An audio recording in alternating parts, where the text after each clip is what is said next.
Hey guys, I'm here today with the 2018 Genesis G90 3.3 liter turbo.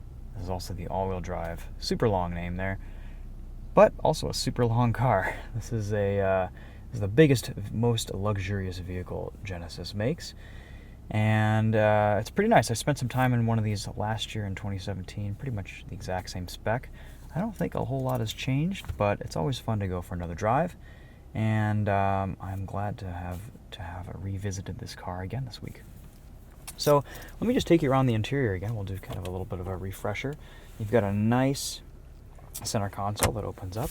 Really nice materials all throughout. Love the leather on the steering wheel. It's kind of a matte, softer leather. It feels kind of similar to some Audis actually. Really smooth action from all of these opening cubbies, and you've got your USB and auxiliary ports in there. Pretty nice shifter layout here. You've got a button for park, as well as a button for the cameras, where you can pretty much see all around you. You can see your front-facing camera, above view, and reverse camera, all of which are really nice, really high resolution, pretty impressive units. This screen is massive and really high res. It's super responsive, works quite well, and you kind of have an iDrive type scrolling wheel situation with a home button.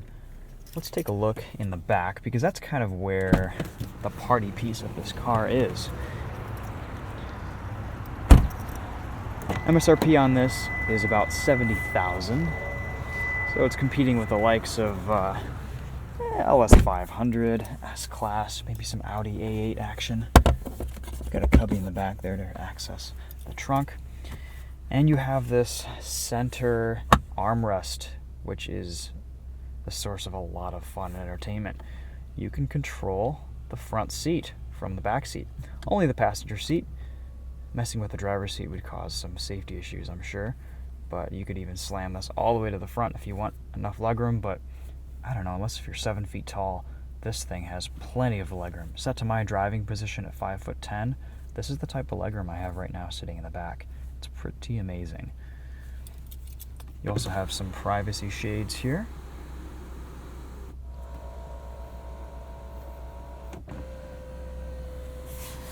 Really comfortable back here, nice soft seats.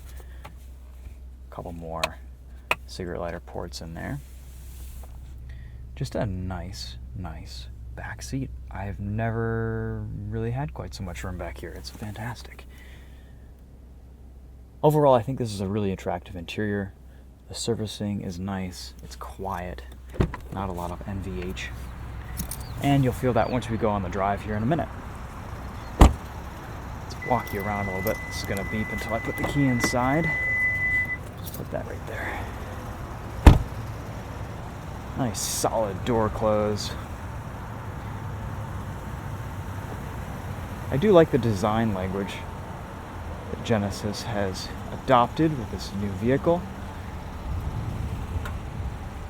This all-wheel drive has a ton of traction, pretty surprising amount of grip. Let's take a look at the trunk here.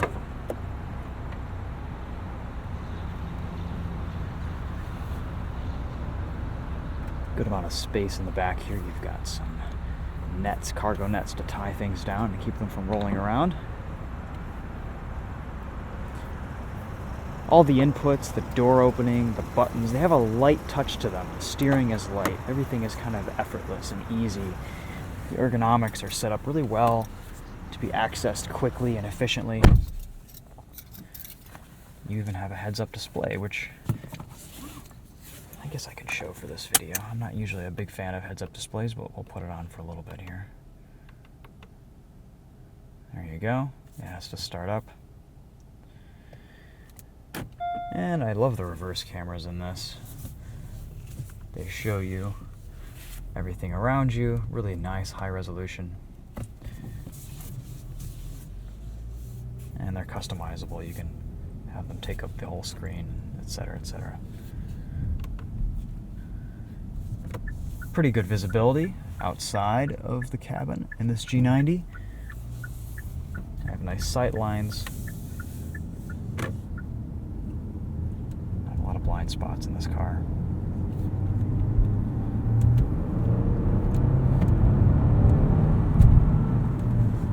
Pretty good handling too. We'll put this into sport mode.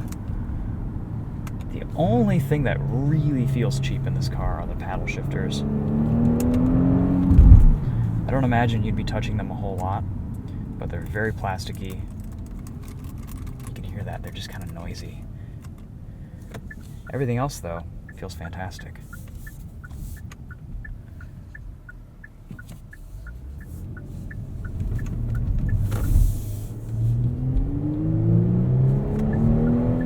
I think we've got an open road here.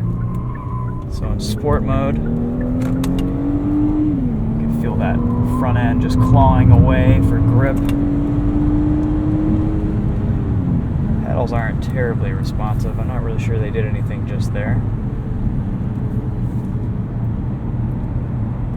Now that we're up to speed, the transmission is eventually going to shift into high gear. There we go. 70 miles an hour, cruising at about 1700 RPM, 1800 RPM. You could easily do about 24 miles to the gallon in this on the highway. And my combined driving, according to the readout, I was getting about 22, 23 with pretty conservative driving. This 3.3 liter twin turbo V6 is rated for about 365 horsepower. It's plenty of power. It's a really nice, smooth power plant. The V8 is pretty sweet too, but this is a little bit more economical. You kind of can't go wrong with either one. This is a lot quieter, a little bit more luxurious in its power delivery and smoothness. And the transmission is really, really nice in this car too.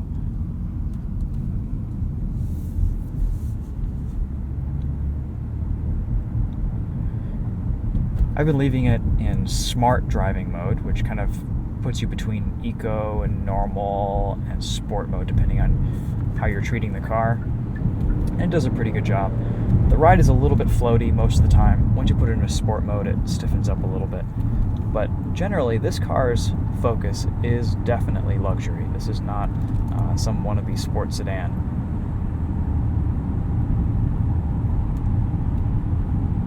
If anything, it's a wannabe S-Class, and it does a pretty good job at that. We're not going to drag race this guy, even though we probably could have. Radar guided cruise control works quite well. It brakes a little bit harder than you would want sometimes, but overall it's a very usable system, and it behaves quite well in traffic. So for example, let's overtake this guy here, and you'll see that it resumes speed pretty quickly.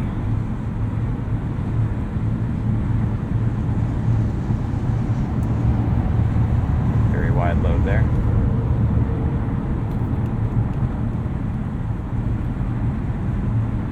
Even the lane keep assist is a nice system. All this stuff is standard on these cars too, which is pretty amazing. There are virtually no options on the G90. Everything just comes as you see it.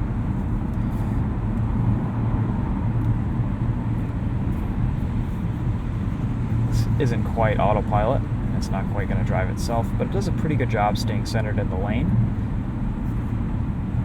Sometimes it gets a little bit confused, but with all these systems you have to pay attention.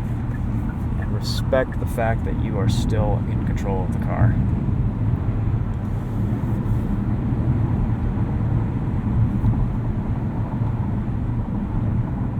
Doing a nice job braking here, anticipating these guys slowing down. Alright, we'll turn it back off and gain control of the car here.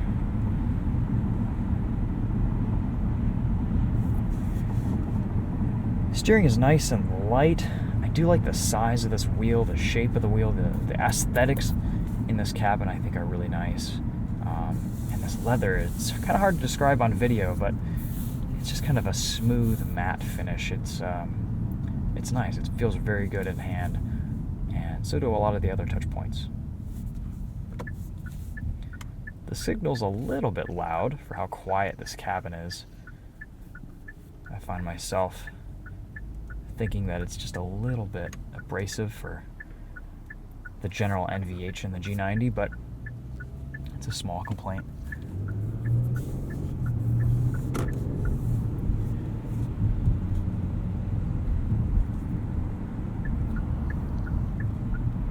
Overall, this thing is very quiet. There's a little bit of wind noise here and there from this mirror, but otherwise, NVH in this is fantastic.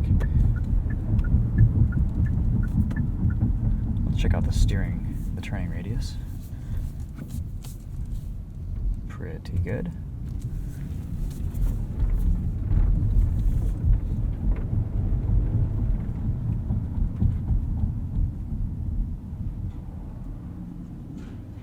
You have a lot of adjustability in the seats, which, by the way, are amazingly comfortable.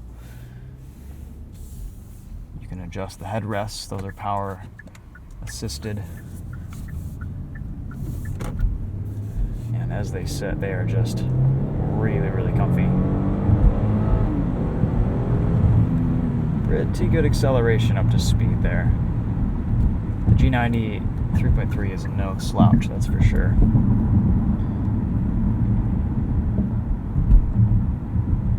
Of course, you can go in and select individual drive mode and customize some of the suspension and transmission stuff. If you prefer a slightly stiffer setup, that would be the way to go. So in my individual setting, I have my transmission set to Smart. You have the option of Eco or Smart. Steering can be set to Comfort or Sport, and suspension can be set to Comfort Plus, Comfort, or Sport. You can even change the all-wheel drive system to how aggressive it is and the differentials and stuff to go between Eco, Comfort, and Sport. I have mine set to Sport. So pretty much everything's set to Sport except for the engine transmission. And steering, I've been kind of wavering between Comfort and Sport with that.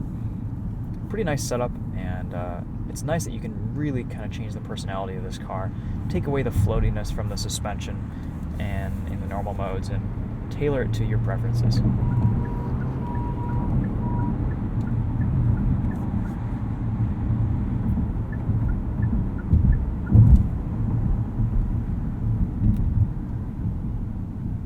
Otherwise, from a dynamics standpoint, I have pretty good steering feel. The brake pedal feels nice and confidence-inspiring. Good power. You know, it's a turbocharged engine, so there's going to be a little bit of lag, a little bit of rubber band effect with downshifts and acceleration, but I think overall it's a really pretty solid power plant. It's very smooth. You don't really hear it. It just kind of operates in the background smoothly, and that's what you want in a luxury vehicle.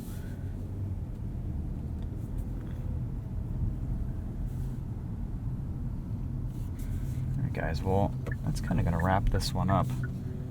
This is a larger car, so let's park it in a tight parking space and see how it does. Also get away from the guy who's mowing the lawn.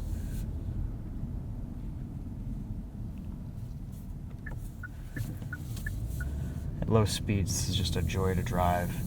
It's so seamless.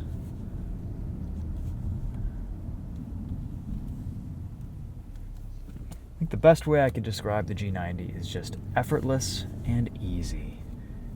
Everything just comes to hand.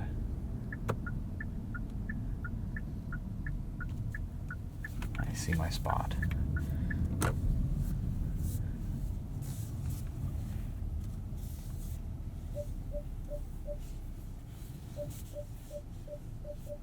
And if you want to see how close you are to the front end, you can get your front-facing camera. Love how high res and sharp this screen is. Alright guys, that's the Genesis G90. Again, thanks for watching. Let me know if you have any questions in the comments. We'll be doing just straight up binaural POV videos on this for the Winding Road channel as well. Thanks for watching. We'll see you guys in another video. A lot of luxury vehicles lately. Hopefully we can get into some sporty things soon. In a couple weeks I'm going to be going to the Mama Rally, so we'll get some more variety for you guys on the channels. But until then, we'll see you later. Take care.